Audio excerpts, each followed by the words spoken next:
അടുത്ത് പഠിക്കേണ്ടത് internal resistance of a cell.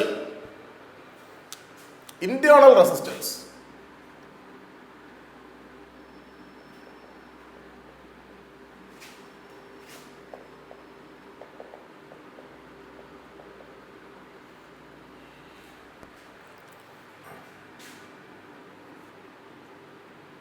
ഒരു സെല്ലാണ്.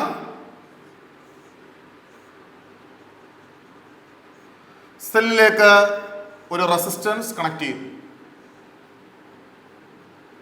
സെല്ലിന്റെ EMF E, സെല്ലിന്റെ internal resistance R, external resistance capital R, സർക്യൂട്ടിലൂടെ പാസ് ചെയ്യുന്ന ടോട്ടൽ കറണ്ട് I. നമുക്കറിയാം, when a cell is connected to a circuit, outside the cell current passes from positive terminal to negative terminal. സെല്ലിന് വെളിയിൽ current pass ചെയ്യുന്നത് positive ടെർമിനലിൽ നിന്ന് negative ടെർമിനലിലേക്കാണ്. Positive ടെർമിനലിൽ നിന്ന് നെഗറ്റീവ് ടെർമിനലിലേക്ക്. എന്നാൽ സെല്ലിനകത്തൂടെയും കറണ്ട് പാസ് ചെയ്യും. സെല്ലിനകത്ത് കറണ്ട് പാസ് ചെയ്യുന്നത് നെഗറ്റീവ് ടെർമിനലിൽ നിന്ന് പോസിറ്റീവ് ടെർമിനലിലേക്കാണ്. Inside the cell current passes from negative terminal to positive terminal. ഇങ്ങനെ സെല്ലിനകത്തൂടെ കറണ്ട് പാസ് ചെയ്യുമ്പോൾ സെൽ ഓഫർ ചെയ്യുന്ന റെസിസ്റ്റൻസിനെയാണ് സെല്ലിന്റെ ഇന്റേണൽ റെസിസ്റ്റൻസ് എന്ന് പറയുന്നത്. The resistance offered by the cell when an electric current passes through the cell is called internal resistance of the cell. ഒരു സെല്ലിനകത്തൂടെ current pass ചെയ്യുമ്പോൾ പോസിറ്റീവ് ടെർമിനലിൽ നിന്ന് നെഗറ്റീവ് ടെർമിനലിലേക്കല്ല, സെല്ലിനകത്തൂടെ കറണ്ട് പാസ് ചെയ്യുന്നത് നെഗറ്റീവിൽ നിന്ന് പോസിറ്റീവിലേക്കാണ്. ഒരു സെല്ലിനകത്തൂടെ കറണ്ട് പാസ് ചെയ്യുമ്പോൾ സെല്ല് ഓഫർ ചെയ്യുന്ന റെസിസ്റ്റൻസിനെയാണ് സെല്ലിന്റെ ഇന്റേണൽ റെസിസ്റ്റൻസ് എന്ന് പറയുന്നത്. The resistance offered by the cell when an electric current passes through the cell is called internal resistance of the cell. ഇവിടെ ഓംസ് ലോ അനുസരിച്ച് ഈ കറണ്ടിന്റെ എക്സ്പ്രഷൻ നമുക്ക് എന്തെഴുതാം? Current I is equal to E by R. ഇങ്ങനെയാണല്ലോ Ohm's law പറയുന്നത്. എന്നാൽ നമുക്ക് ഇങ്ങനെ എഴുതാൻ പറ്റില്ല.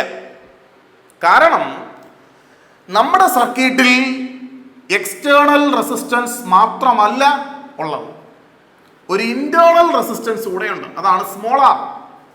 അതുകൊണ്ട് I is equal to E by R plus R.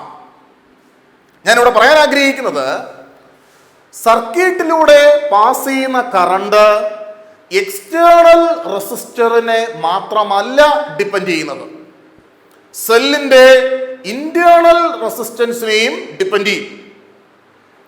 ഒരു സെല്ലിന്റെ ഇന്റേണൽ റെസിസ്റ്റൻസ് എന്തൊക്കെ ഫാക്ടേഴ്സിനെയാണ് ഡിപ്പെൻഡ് ചെയ്യുന്നത്? ഒരു സെല്ലിന്റെ ഇന്റേണൽ റെസിസ്റ്റൻസ് പല ഫാക്ടേഴ്സിനെയും ഡിപ്പെൻഡ് ചെയ്യും. നമുക്ക് നോക്കാം. ഒന്ന്, ഒരു സെല്ലിന്റെ ഇന്റേണൽ റെസിസ്റ്റൻസ് നേച്ചർ ഓഫ് ഇലക്ട്രോഡിനെ ഡിപ്പെൻഡ് ചെയ്യും. നേച്ചർ ഓഫ് ഇലക്ട്രോഡ്, ഞാനിത് ഓരോന്നും എക്സ്പ്ലെയിൻ ചെയ്യാം. രണ്ട്, നേച്ചർ ഓഫ് ഇലക്ട്രോലൈറ്റ്. മൂന്ന്, ഡിസ്റ്റൻസ് ബിറ്റ്വീൻ ഇലക്ട്രോഡ്സ്.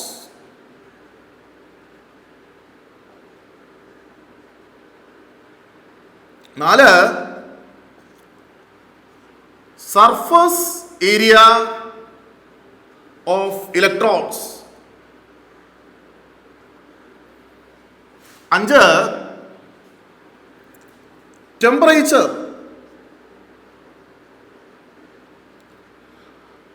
ഇനിയുണ്ട്, നമ്മൾ അഞ്ചെണ്ണം അറിഞ്ഞിരുന്നാൽ മതി. Actually the internal resistance of a cell is quite complicated. അപ്പോൾ ഒരു സെല്ലിന്റെ ഇന്റേണൽ റെസിസ്റ്റൻസ് പ്രധാനമായിട്ടും ഇത്രയും കാര്യങ്ങൾ ഡിപ്പെൻഡ് ചെയ്യും. നേച്ചർ ഓഫ് ഇലക്ട്രോഡ്, നമ്മൾ ഏത് ഇലക്ട്രോഡാണ് ഉപയോഗിക്കുന്നത്? കോപ്പർ റോഡാണോ, സിങ്ക് റോഡാണോ, ഗോൾഡ് റോഡാണോ? ഏത് ഇലക്ട്രോഡാണ് നമ്മൾ ആനോഡായിട്ടും കാഥോഡായിട്ടും ഉപയോഗിക്കുന്നത്? അതിനെ ഡിപ്പെൻഡ് ചെയ്യും. മറ്റൊന്ന് നേച്ചർ ഓഫ് ഇലക്ട്രോലൈറ്റ്. നമ്മൾ ഉപയോഗിക്കുന്ന ഇലക്ട്രോലൈറ്റ് ഏതാണ്? നമ്മൾ കോപ്പർ സൾഫേറ്റ് സൊല്യൂഷൻ ആണോ ഉപയോഗിക്കുന്നത്? നമ്മൾ സിങ്ക് സൾഫേറ്റ് സൊല്യൂഷൻ ആണോ ഉപയോഗിക്കുന്നത്?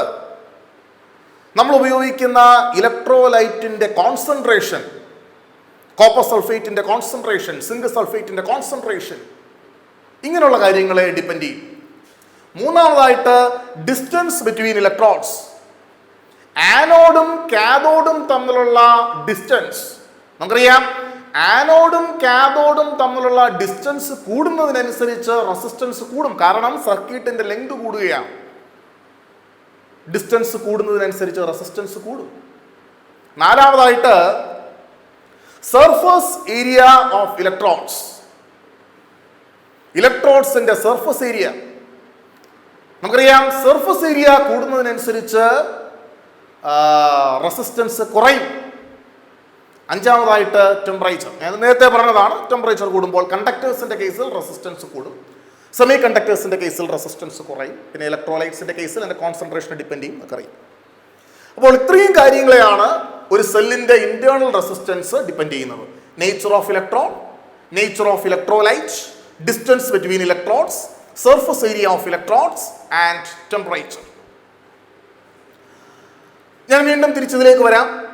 അപ്പോൾ ഇതിൻ്റെയൊക്കെ അടിസ്ഥാനത്തിലാണ് നമ്മുടെ സർക്യൂട്ടിലൂടെ പാസ് ചെയ്യുന്ന കറണ്ട് എത്രയാണ് എന്ന് തീരുമാനിക്കുന്നത്. ഞാൻ ഇതിനകത്തോട്ട് മൾട്ടിപ്ലൈ ചെയ്താൽ E is equal to I into R plus R. ഞാൻ I യെ ഡിസ്ട്രിബ്യൂട്ട് ചെയ്യുന്നു. E is equal to IR plus IR. ഇതിൽ ആക്ച്വലി E എന്ന് പറയുന്നത് സെല്ലിന്റെ EMF ആണ്. ഇത് സെല്ലിന്റെ ടോട്ടൽ കപ്പാസിറ്റിയാണ്, സെല്ലിന്റെ ആക്ച്വൽ കപ്പാസിറ്റിയാണ്.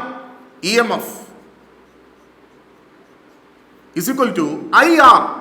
ഈ IR എന്ന് പറയുന്ന സാധനത്തെയാണ് നമ്മൾ വോൾട്ടേജ് അല്ലെങ്കിൽ പൊട്ടൻഷ്യൽ ഡിഫറൻസ് അല്ലെങ്കിൽ ടെർമിനൽ പൊട്ടൻഷ്യൽ ഡിഫറൻസ് എന്ന് പറയുന്നത്. വോൾട്ടേജ് അല്ലെങ്കിൽ പൊട്ടൻഷ്യൽ ഡിഫറൻസ് അല്ലെങ്കിൽ ടെർമിനൽ പൊട്ടൻഷ്യൽ ഡിഫറൻസ് എന്ന് പറയുന്നത്. ഒരു സർക്യൂട്ടിൽ, ഒരു സെല്ലിൽ അല്ലെങ്കിൽ വേറെ ഏതെങ്കിലും ഒരു EMFന്റെ സോഴ്സിൽ ഒരു ഡിവൈസ് കണക്ട് ചെയ്യുമ്പോൾ ആ ഡിവൈസിൽ ഡെവലപ്പ് ചെയ്യുന്ന വോൾട്ടേജ് ആണ് വോൾട്ടേജ് അല്ലെങ്കിൽ പൊട്ടൻഷ്യൽ ഡിഫറൻസ് അല്ലെങ്കിൽ terminal potential difference. So there is A small difference between EMF and potential difference. മൂന്നാമത്തെ ടേം IR. IR-നെ നമ്മൾ ലോസ്റ്റ് വോൾട്ട് എന്ന് പറയും.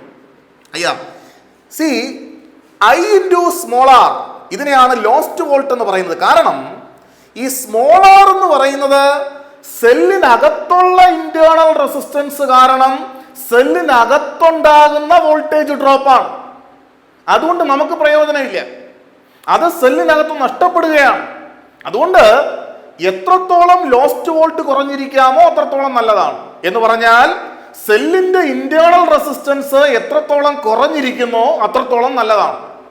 ഓക്കെ, അപ്പോൾ ഞാൻ വീണ്ടും പറയുന്നു, സർക്യൂട്ടിൽ ഈ സെല്ല് കണക്ട് ചെയ്യുമ്പോൾ കുറച്ച് വോൾട്ടേജ് സെല്ലിനകത്ത് നഷ്ടപ്പെടും. എത്ര വോൾട്ടേജ്? IR. ഇത്രയും വോൾട്ടേജ് സെല്ലിനകത്ത് നഷ്ടപ്പെടും. അതിനെ നമ്മൾ ലോസ്റ്റ് വോൾട്ട് എന്ന് പറയും. നമുക്ക് ആക്ച്വലി കിട്ടുന്നത് ഇവിടത്തെ വോൾട്ടേജ് ആണ്. നമ്മൾ ഒരു വോൾട്ട് മീറ്റർ ഇവിടെ കണക്ട് ചെയ്താൽ കിട്ടുന്ന വോൾട്ടേജ്, അതാണ് നമുക്ക് കിട്ടുന്നത്. അതിനെയാണ് ടെർമിനൽ പൊട്ടൻഷ്യൽ ഡിഫറൻസ് എന്നോ സിംപ്ലി പൊട്ടൻഷ്യൽ ഡിഫറൻസ് എന്നോ വോൾട്ടേജ് എന്നോ പറയുന്നത്. അപ്പോൾ സാധാരണഗതിയിൽ EMF-ഉം വോൾട്ടേജും സെയിം അല്ല. This is a very important point. EMF-ഉം വോൾട്ടേജും എക്സാക്ട്ലി സെയിം അല്ല. ഇവർ തമ്മിൽ ചെറിയൊരു ഡിഫറൻസ് ഉണ്ട്. സപ്പോസ് സർക്യൂട്ടിൽ ലോസ്റ്റ് വോൾട്ട് ഒന്നും ഇല്ല എങ്കിൽ EMF എന്ന് പറയുന്നതും വോൾട്ടേജ് എന്ന് പറയുന്നതും സെയിം ആയിരിക്കും. സർക്യൂട്ടിൽ ലോസ്റ്റ് വോൾട്ട് ഒന്നും ഇല്ല എങ്കിൽ ഇ എം എഫും വോൾട്ടേജും സെയിം ആയിരിക്കും. എന്നാൽ സർക്യൂട്ടിൽ ലോസ്റ്റ് വോൾട്ട് ഇല്ലാത്ത സാഹചര്യം സാധാരണ ഉണ്ടാകാറില്ല. വൈ? സർക്യൂട്ടിൽ ഇന്റേണൽ റെസിസ്റ്റൻസ് ഉണ്ട്. സർക്യൂട്ടിൽ ഇന്റേണൽ റെസിസ്റ്റൻസ് ഉണ്ടെങ്കിൽ സർക്യൂട്ടിൽ ലോസ്റ്റ് വോൾട്ട് ഉണ്ടാകും. ലോസ്റ്റ് വോൾട്ട് ഇല്ലാത്ത സാഹചര്യം സാധാരണഗതിയിൽ ഉണ്ടാകാറില്ല. ഇന്റേണൽ റെസിസ്റ്റൻസ് ഉണ്ടെങ്കിൽ ലോസ്റ്റ് വോൾട്ട് ഉണ്ടാകും. അതുകൊണ്ട് തന്നെ ഒരു സെല്ലിന്റെ ഇ എം എഫ് എത്രയാണെന്ന് മെഷർ ചെയ്യാൻ വോൾട്ട് മീറ്റർ ഉപയോഗിച്ച് പറ്റില്ല. പ്രാക്ടിക്കൽസ് നമ്മൾ എക്സ്പെരിമെന്റ് ചെയ്യുമ്പോൾ you should be very careful. സെല്ലിന്റെ E M F voltmeter ഉപയോഗിച്ച് മെഷർ ചെയ്യാൻ പറ്റില്ല. If you really want to measure the exact E M F of the cell, you should use potentiometer.